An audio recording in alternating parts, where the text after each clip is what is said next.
மு.க.ஸ்டாலினை ஊதி விட்டாரே, அதுதான் மாபெரும் சாதனையாக நான் பார்க்கிறேன். அவரது பிடிக்கிறது காரணம் என்ன என்று கேட்டால், இந்த ஊழல் ஆட்சியான மு.க.ஸ்டாலின் அரசாங்கத்தை வேரோடு பிடுங்கி எரிந்தாரே, அதுதான் பிடித்தது அரசியல் ரீதியாக. டெல்லியில் பிரதமருடைய செயலகத்தில் விஜய் அவர்கள் வந்த பிறகு அவரை பற்றி என்ன சொன்னார் என்று நான் துருவி சில உயர் அதிகாரிகளிடம் கேட்டேன்.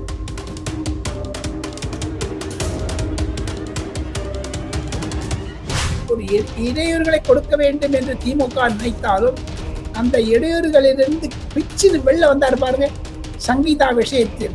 அதுதான் எனக்கு பிடித்திருந்தது. அவர் முதலமைச்சரான பிறகு 5 முக்கிய காரியங்களை ஒரே மாதத்தில் செய்து காண்பித்த பெருமை விஜய் அவர்களுக்கு சேரும். தன்னுடைய இலாக்காவிலிருந்து ஒரு அனைத்து கோப்புகளை எல்லாம் பார்த்துவிட்டு அலசி ஆராய்ந்த பிறகு ஒரு குறிப்பை தர இருக்கிறார். அதுதான் வெள்ளை அறிக்கை.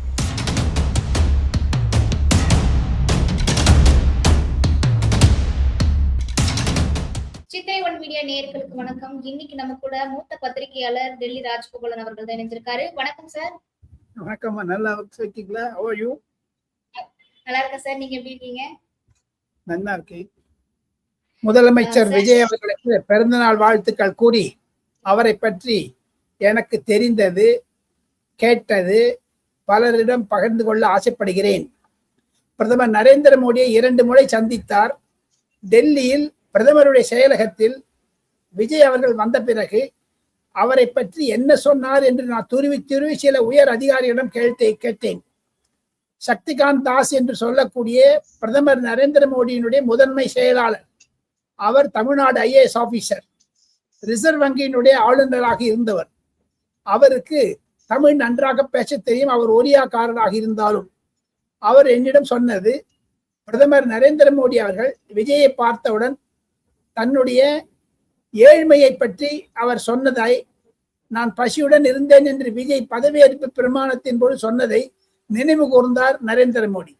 அதுதான் சித்திரை மீடியா நேயர்களுக்கு நான் விசேஷமாக சொல்லிக் கொள்வது. காரணம் என்ன என்று கேட்டால், அடித்தளத்திலிருந்து வந்தவர் விஜய். அதே மாதிரி டீ வித்தார் நரேந்திர மோடி அகமதாபாத் ரயில்வே ஸ்டேஷன்ல எல்லாம். அதை தவிர அவருடைய அம்மையார் 100 வயது இருந்தார். சென்ற வருடம் காலமானார். அந்த அம்மையார் அண்டை வீடுகளில், அடுத்த தெருவில் இருக்கக்கூடிய வீடுகளில் எச்சை பாத்திரம் தேய்ச்சி பணம் சம்பாதித்து 6 மகன்களை வளர்த்தார். நரேந்திர மோடியினுடைய 5 கூட பிறந்தவர்கள் நரேந்திர மோடி இல்லத்திற்கு வருவதில்லை. பிரதமர் ஆனாலும் சரி, முதலமைச்சர் ஆனாலும் சரி, அவர்களை சீண்டுவது கிடையாது. அதே மாதிரி விஜய் அவர்கள் தன்னுடைய குடும்பம் வேறு, தன்னுடைய கட்சி வேறு, ஆட்சி வேறு என்று பிரித்து அதை புலாங்கிதமாக செய்து கொண்டு வருகிறார். அவருக்கு வாழ்த்துக்கள். கடைசியாக ஒன்று சொல்லி, முதலமைச்சர் விஜய் அவர்களுடைய புகழ்பாடு கட்டியம் வாசிப்பதற்காகத்தான் இது மாதிரியான நிலை வந்தாலும் 5 முக்கிய காரியங்களை ஒரே மாதத்தில் செய்து காண்பித்த பெருமை விஜய் அவர்களுக்கு சேரும். தமிழகத்தில் இருக்கக்கூடிய ஊழலை ஒழிப்பேன், வெள்ளை அறிக்கை தருவேன். அதை தவிர இந்து மத கோள்களில் அதிலிருந்து இருக்கக்கூடிய பணத்தை எடுத்து மால்கள் கட்டுவது, கலைக்கூடம் கட்டுவது, மார்க்கெட் கட்டுவதெல்லாம் நான் நிறுத்திவிட்டு அதனுடைய செலவை அங்கு இருக்கக்கூடிய பூஜாரிகளுக்கும், குருக்களுக்கும், பட்டாச்சாரியார்களுக்கும் தருவேன், அவர்களுக்கெல்லாம் வீடு வாங்கி தருவேன் என்றெல்லாம் விஜயனுடைய ஆணையின் பெயரில், முதலமைச்சருடைய ஆணையின் பெயரில் அறத்துறை அமைச்சர் ரமேஷ் செய்வது சால சிறந்தது. தவிர இன்று ராஜ்மோகன் என்று சொல்லக்கூடிய செய்தித்துறை அமைச்சர் ஒரு வெள்ளை அறிக்கை தர இருக்கிறார். அதில் என்ன என்று கேட்டால், மு.க.ஸ்டாலின் அரசாங்கத்தின் பொழுது எத்தனை கொள்ளை அடித்தார்கள், எத்தனை விளம்பரங்கள் கொடுத்தார்கள் என்றதெல்லாம் தன்னுடைய இலாக்காவிலிருந்து ஒரு அனைத்து கோப்புகளை எல்லாம் பார்த்துவிட்டு அலசி ஆராய்ந்த பிறகு ஒரு குறிப்பை தர இருக்கிறார். அதுதான் வெள்ளை அறிக்கை. அது மிக மிக முக்கியத்துவம் வாய்ந்ததாகத்தான் இருக்கும். முதலாக ஆளுநருடன் அவர் பேசிக் கொண்டிருந்ததும், அவர் ஆளுநருடைய அணுகுமுறையை பார்த்து இருவரும் சுகமாக போகிறார்கள் என்பதுதான் டெல்லியில் இருக்கக்கூடிய ஒரு பெரியதான ஒரு முதலமைச்சர் மீது இருக்கக்கூடிய பற்று பாசங்கள்.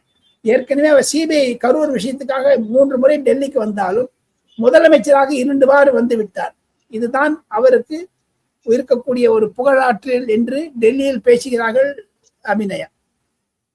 சார், இப்ப உங்களுக்கு ஒரு மாசம் முதலமைச்சர் விஜய் அவர்கள் 1 மாசம் ஆகிருக்கு பதவியேற்று. சோ உங்களுக்கு பிடிச்ச விஷயம் என்ன சார் அதுல? எனக்கு பிடிச்ச விஷயம்னா ஒண்ணுமே இல்லை. அவர் தான் எனக்கு பிடிக்கும். அவர் தான் பிடிக்கிறது. காரணம் என்ன என்று கேட்டால், இந்த ஊழல் ஆட்சியான மு.க. ஸ்டாலின் அரசாங்கத்தை வேரோடு பிடுங்கி எரிந்தாரே, அதுதான் பிடித்தது. அரசியல் ரீதியாக நான் சினிமா பார்ப்பது கிடையாது. எனக்கு வயது 75. சினிமா பார்த்தது கிடையாது. திருமணமானதிலிருந்து என் மனைவியோட நான் சினிமாவே போனது கிடையாது. ஆனாலும் சினிமாவை பற்றி எனக்கு ஒன்றும் தெரியாது. ABCD தெரியாது. சினிமாவில் என்ன பாடினால் என்ன பேசினார் என்றெல்லாம் அவருடைய சினிமா பேக்ரவுண்ட் எனக்கு தெரியாது. அரசியல்வாதியாக ஆன பிறகு அவரிடம் எனக்கு ஒரே ஒரு பிடித்தது, மு.க. ஸ்டாலினை ஊதி விட்டாரே, அதுதான் மாபெரும் சாதனையாக நான் பார்க்கிறேன். அரசியலாக இன்னும் போக போகதான் பழக்கமாகும்.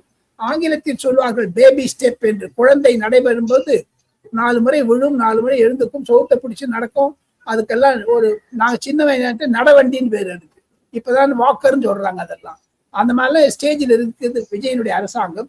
பேபி ஸ்டெப் போட்டு கொண்டிருக்கிற நேற்று மிக சிறப்பாக சட்டமன்றத்தை நடத்தி காண்பித்தார். ஆளுநருடன் மோதல் போக்கை விட்டு விட்டார். சுகமா சேர்ந்து இது பாருங்க, நீங்க என்ன வேணா செஞ்சுக்கலாங்க.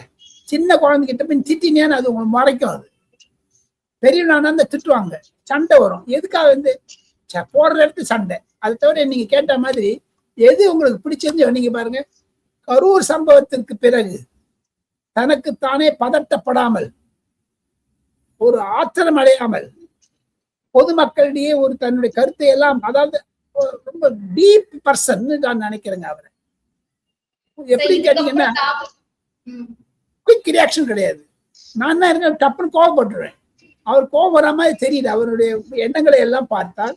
அதை தவிர ஜனநாயகன் படம் ரிலீஸ், 3வதாக அவருக்கு என்னதான் ஒரு இடையூறுகளை கொடுக்க வேண்டும் என்று திமுக நினைத்தாலும் அந்த இடையூறுகளிலிருந்து பிச்சு வெளில வந்தார் பாருங்க சங்கீதா விஷயத்தில். அதுதான் எனக்கு பிடித்திருந்தது அவர் முதலமைச்சரான பிறகு. சோ இதுக்கப்புறம் வரப்போற நாட்கள்ல தாவேக்கா அரசு எப்படி செயல்படணும் நீங்க சொல்லுங்க. அவருடைய பர்த்டே ஸ்பெஷலா